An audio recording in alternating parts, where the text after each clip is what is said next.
Olá, meu nome é Jorge e hoje vamos fazer o estudo bíblico sobre o joio e o trigo, de Mateus 13, de 24 a 30.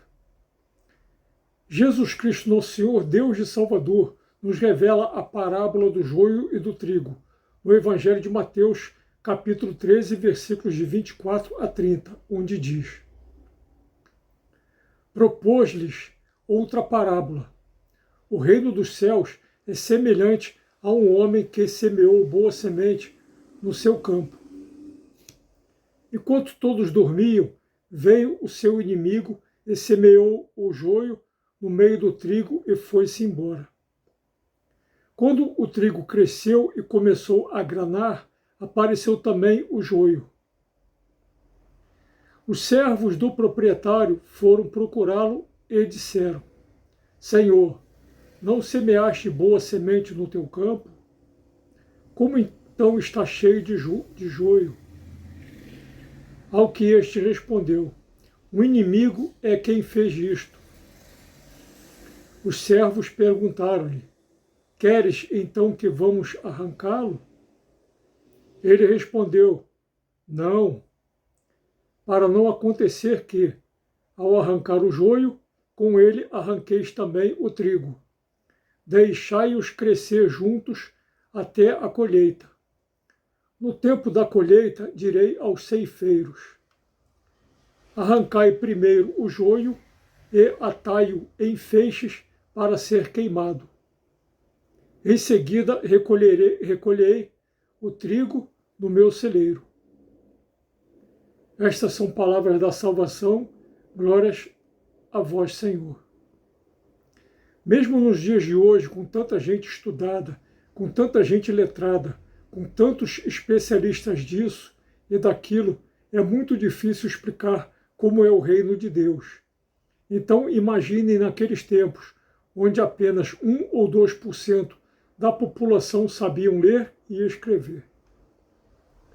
A neurociência prova que uma das melhores formas de exercitarmos o nosso raciocínio é lermos constantemente bons livros, mas imaginem numa época em que ler e escrever era um privilégio raro, concedido a uma ínfima minoria. A única forma existente de pescadores e agricultores terem algum contato com a cultura da época era quando frequentavam a sinagoga local.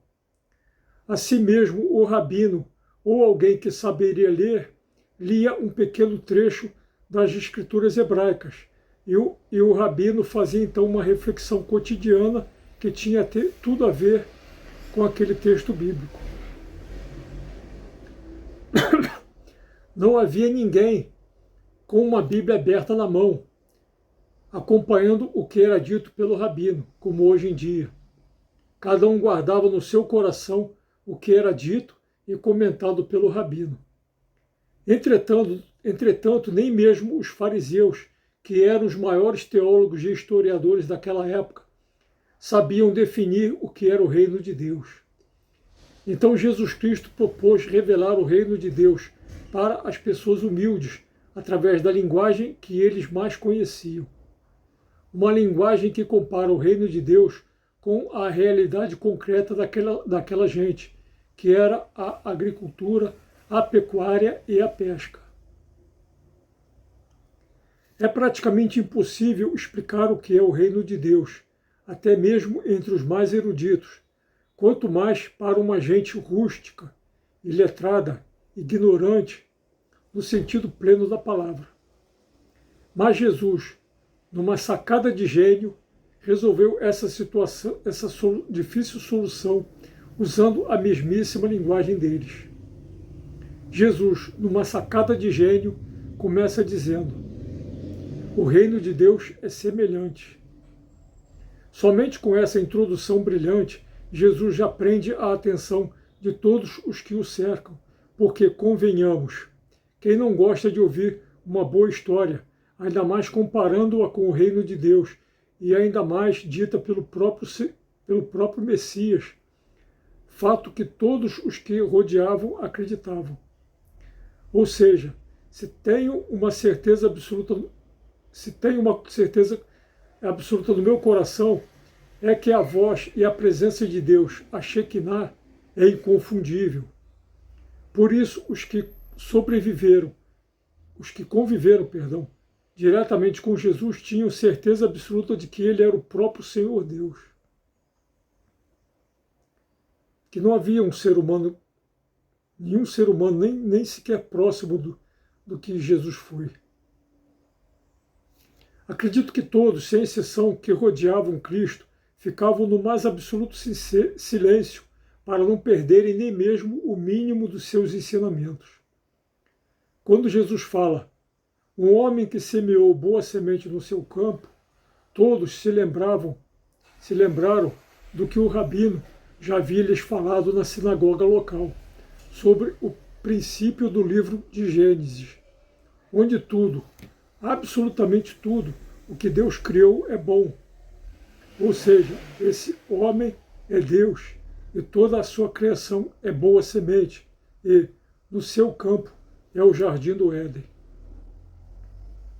Já o inimigo é Satanás, que sempre se aproveita da distração das pessoas ou de suas fraquezas, como, por exemplo, quando Jesus fraco, sem comer e sem beber durante 40 dias, foi tentado no deserto. Por isso que Jesus diz, enquanto todos dormiam.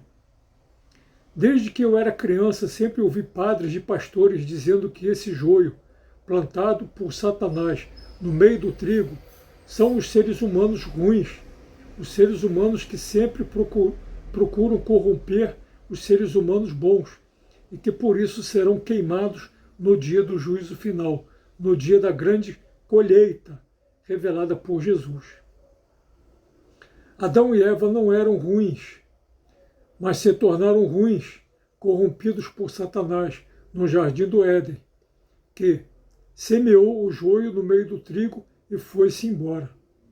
Esse foi-se embora é Satanás saindo de fininho, porque Adão culpou a Eva pelo seu pecado. E Eva disse para Deus que foi seduzida, foi enganada. E cadê Satanás? Saiu de fininho. Quando o trigo cresceu e começou a granar, Jesus está se referindo quando disse para Adão e Eva, crescei-vos e multiplicai-vos, quando ainda estavam no paraíso.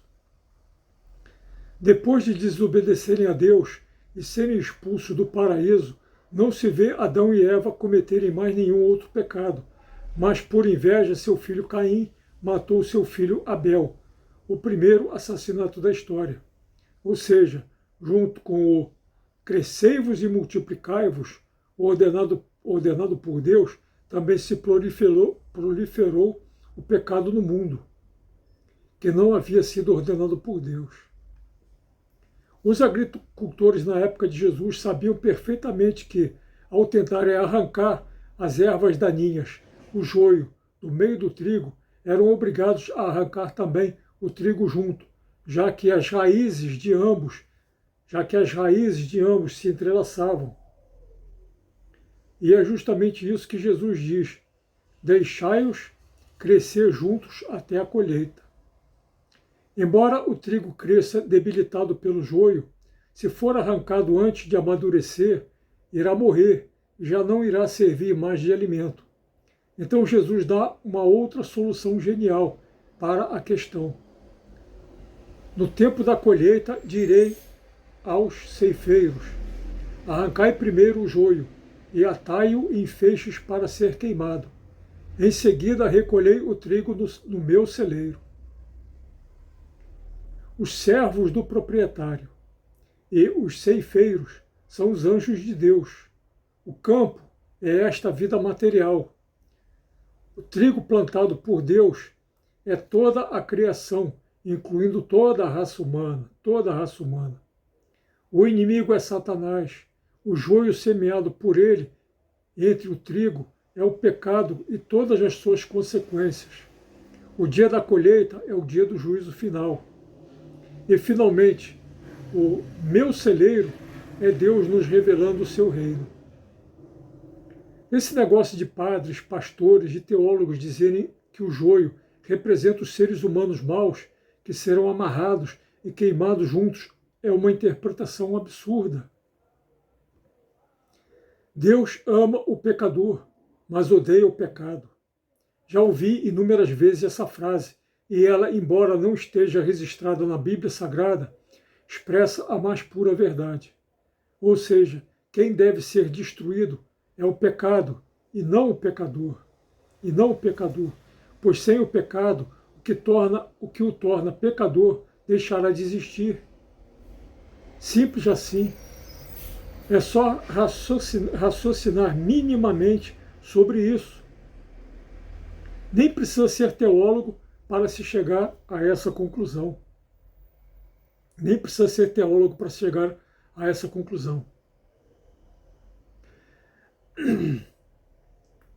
Há 20 anos atrás, também aprendi no famoso seminário de teologia, onde estudei, que existem 3 coisas que o Senhor Deus não pode fazer. Não pode fazer. A primeira, Deus não pode deixar de existir. A segunda, Deus não pode fazer outro Deus. E a terceira, Deus não pode deixar de nos amar. Deus não consegue deixar de nos amar. Foi crendo e refletindo sobre essa terceira proposição, comparando com tudo o que estudei dentro e fora do seminário, é que percebi que a conta não fecha. A conta não fecha. E quanto as religiões nos manipulam.